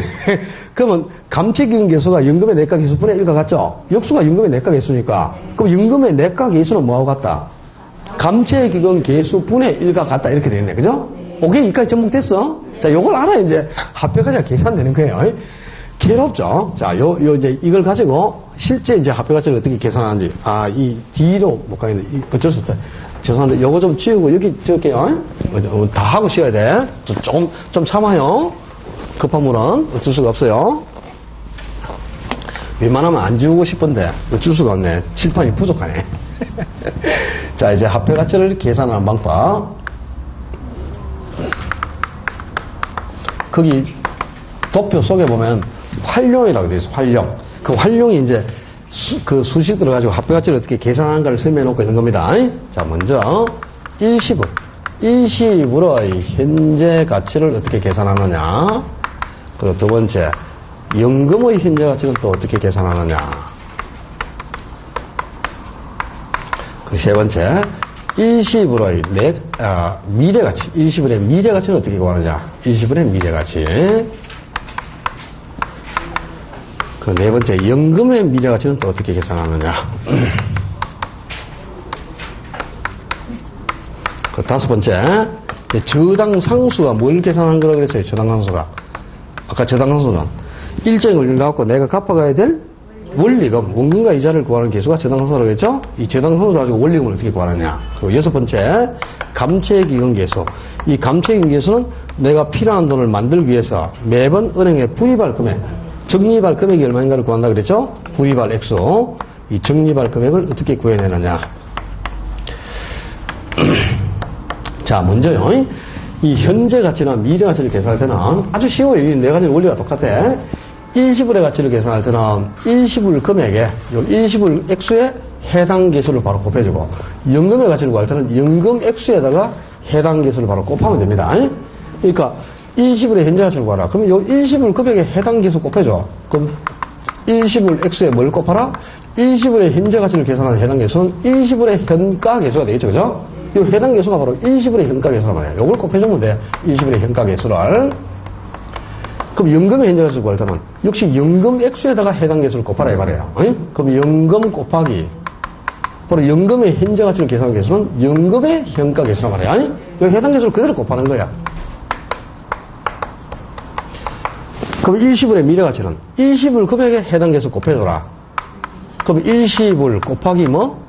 일시불의 미래 가치를 계산하는 계수는 일시불의 내과 계수 아닙니까? 이 일시불의 내과 계수 그대로 곱해주면 됩니다. 그럼 연금의 미래 가치를 어떻게 구할까? 해봐. 요런 대로. 연금 액수에다가 해당 계수 곱해주면 돼. 그럼 연금 곱하기 연금의 내과 계수 해주면 된다 이 말이야. 그러니까 이게 현재 가치나 미래 가치를 구할 때는 일시불은 일시불 액수에 해당 계수 곱해주고요. 연금 가치를 구할 때는 연금 액수에 해당 계수를 그냥 곱해주면 돼. 오케이? 이런 원리가 똑같으니까 아주 쉽죠. 자, 근데 저당상수가 이제 일정을 융자받고 매기간 상환할 원리금을 구하는 건데, 저당상수가 뭐라 그랬냐? 내가 융자받고 상환할 원리금을 구하는 예수죠. 근데 이 수식이 1-1 플러스 R에 마이너스 n승분의 R. 이게 n승도 아니고 마이너스 n승이다. 마이너스 n승을 계산기로 계산할 수 있습니까? 안 되지. 이 수식에 대비해갖고는 원리금을 여러분이 절대 못 구합니다. 그러니까 제가 만드는 공식을 알아야 된다. 저당상수는 일정액을 융자받고 내가 그 융자받은 돈을 얼마씩 갚아가느냐. 갚아가야 될 돈이 뭐? 원리금. 융자받은 돈에서 갚아가야 될 원리금이 찾아온 비율. 융자받은 돈에서 갚아가야 될 원리금이 얼마인가. 이걸 구하는 게 저당상수예요. 그러니까 저당상수는 융자액에서 원리금이 찾아온 비율이 바로 저당상수다 이 말이야.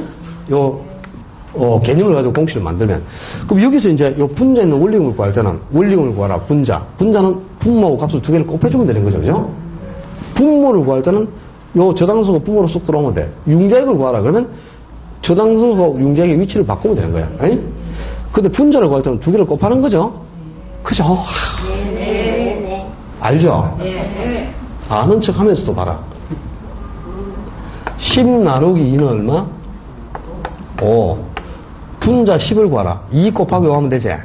그 다음에 분모 2를 구하라. 그럼 요 두 개의 위치를 바꾸면 돼. 10 나누기 5 하면 2가 되는 거죠? 그죠?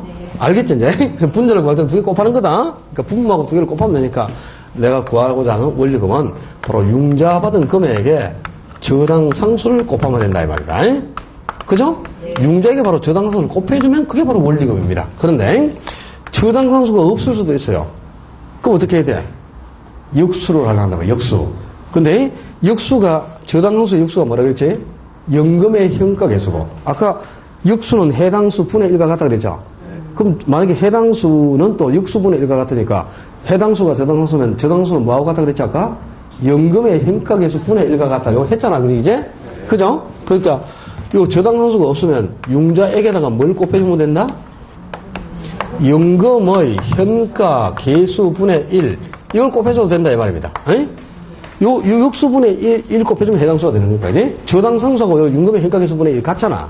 이걸 곱해줘도 돼. 근데 이 이제 분자가 1이면 요거는 또 뭐하고 같아요? 융자액을 연금 현가계수로 나눈 거하고 똑같은 거죠. 이 분자가 1이면 융자액이 분자로 가는 거니까 융자액 나누기 연금 현가계수잖아, 이제 요 공식하고 같은 게 뭐야? 융자액 나누기 연금의 현가계수 이렇게 되겠네, 이제. 그러니까 이제 원리금을 계산할 때는 저당상수가 있으면 융자액에다가 저당상수를 바로 곱하면 돼요. 없다. 그럼 역수로 가지고 계산할 때는 나누면 됩니다. 역수로. 오케이? 해당 수를 가지고 계산할 때는 뭐 한다? 곱한다. 역수로 가지고 계산할 때는 뭐 한다? 나눈다 이 말입니다. 오케이? 그럼 똑같은 용어로 감채기계수 가지고 불입금을 구해보자. 감채기계수는 내가 필요한 돈을 만들기 위해서 매번 은행에 얼마씩 불입해 가야 되느냐. 이게 감채기계수니까 공식 하나 만들면 내가 필요한 금액에서 불입할 액수가 얼마가 되느냐. 필요한 액을 만들기 위해 불입할 금액이 얼마냐. 이게 바로 감채기계수가 되는 거야. 아니? 필요한 액수를 만들기 위해 불입할 액수가 얼마냐. 이게 감채기계수니까 여기서 그럼 역시 분자 불입해서 요 두 개 곱해주면 되는 거죠. 그죠? 그러니까 내가 만드는 위해서 불입금을 구할 때는 내가 만들고자 하는 필요한 금액이 있겠죠. 그 필요한 금액에 뭘 곱해라? 감채기금계수 곱해주면 돼요. 근데 감채기금계수가 없어. 그럼 역시 또 어떻게 하면 돼? 역수를 곱해줘도 되죠. 역수분의 1을 필요액에다가 감채기금계수와 같은 게 뭐였어? 연금의 내각계수분의 1이죠. 그죠? 감채기금계수나 연금의 내각계수분의 1이 같잖아. 그죠? 그럼 요걸 대신 곱해줘도 되고 또 역시 이게 분자가 1이면 필요액이 분자로 가면 필요액 나누기 연금액의 내각계수니까 필요액을 연금의 내각계수로 나누어도 된다 이 말이네. 그지? 그러니까 항상 이렇게 합해가지고 계산할 때는요 해당 계수를 가지고 계산할 때는 곱하는 거예요. 그 다음에 역수를 가지고 계산할 때는 어떻게 한다? 나눈다. 요게 이제 그래서 우리가 역수를 알아야 돼. 자, 이거만 하면 우리 합해가지고 계산한 건 전혀 어렵지가 않아요. 388쪽 388페이지 넘기면 길잡이 문제. 388 해고 318. 죄송합니다. 왜 그까지 가나? 바로 다음 장 넘기면 되는데. 작년하고 페이지가 너무 달라가지고 죽겠네. 318회 그 길잡이 문제 나왔죠. 쭉 풀어보면 다 풀리는 건데, 뒤에, 지금 5번 문제. 그건 아직 안 가르쳐서니까 풀어볼 생각하지 말고, 6번도 여러분이 그 공시에 대비해서 풀기는 어려워요. 1번만 내가 오늘 풀어주고, 2번에서 4번, 2, 3, 4번은 집에 가서 복습반에서 풀어봐도 다 풀리는 거야. 오늘 개념 배웠으니까. 오케이? 자, 1번에, 1번. 1억 원의 주택담보대출은, 10% 고정금리로 20년 동안 매년 균등하게 상환하기로 약정하였다. 이때 매년 지급해야 될 원리금은 얼마냐, 그랬지? 그럼 이 문제를 해석해봐. 자, 주택을 담보로 얼마를 대출을 받았다? 1억을 대출을 받았다, 이 말이에요. 주택을 담보로. 1억을 융자를 받고, 이걸 20년 동안 10% 이자로 상환하기로 한단 말이야. 갚아가고자 할 때, 매년 내가 갚아야 될 원금과 이자, 원리금이 얼마인가를 구해봐라, 이 말이죠? 1억 융자 받고, 상환할 원리금을 구한다. 뭘 활용하는 거야? 저당상수를 활용하는 거죠. 그럼 자, 봐. 일정액을 융자 받고, 상환할 원리금을 구할 때는, 내가 융자 받은 금액이 얼마야? 1억이죠? 그 1억 융자에다가 뭘 곱해라? 저당상수를 곱해주면 돼. 그러면 답이 1억 곱하기 저당상수, 이게 답이겠죠? 저당상수가 없단 말이야, 지금. 1억 곱하기 저당상수가 없죠? 그럼 이제 이게 역수를 가지고 계산하는 거예요. 그럼 1억 곱하기 연금의 hen가계수 분의 1 이래 되겠죠? 그 다음에 1억 나누기 연금의 hen가계수 그래야 되잖아, 그지? 1억 곱하기 연금의 hen가계수 분의 1이나 1억 나누기 연금의 hen가계수는 이 같은 거잖아, 두 개가. 응? 분자가 1이니까. 그러니까 융자액 나누기 연금의 hen가계수. 그러니까 융자 1억 받았죠? 그럼 1억 나누기 연금의 hen가계수. 이게 답이 되겠죠? 그러니까 1억 곱하기 저당 상수. 그래도 답이고. 저당수가 없으면 1억 나누기 연금의 hen가계수. 아까 해당 계수를 가지고 계산서는 곱하는 거야. 근데 역수를 가지고 계산서는 말아? 나누라 이 말입니다. 그러니까 역수가 연금의 hen가계수니까 나눠주면 되겠죠, 1억을. 오케이? 그러니까 이게 진짜 계산하는 게 아니잖아. 계산 문제가 아니고 계산하는 방법을 묻는 거죠, 그죠? 이 정도는 할 수 있겠지? 합계 시간같이 계산할 거예요. 오늘 모든 걸 원래 다 1월달에 이걸 다 안 해. 1월달에는 요 6개 계수가 뭘 계산해서 하는 건지 개념만 내가 알려주거든요. 그리고 이 역수라든가 계산 요령 이런 거는 3월이나 5월달 가서 다 설명하는데 1월달에 이걸 전부 다 지금 다 설명하는 거는 이유가 있겠죠.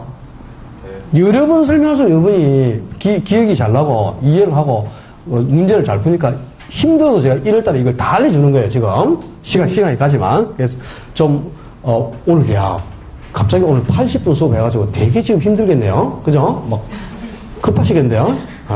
쉬었다 하겠습니다. 좀 쉬우고. 고생하셨습니다.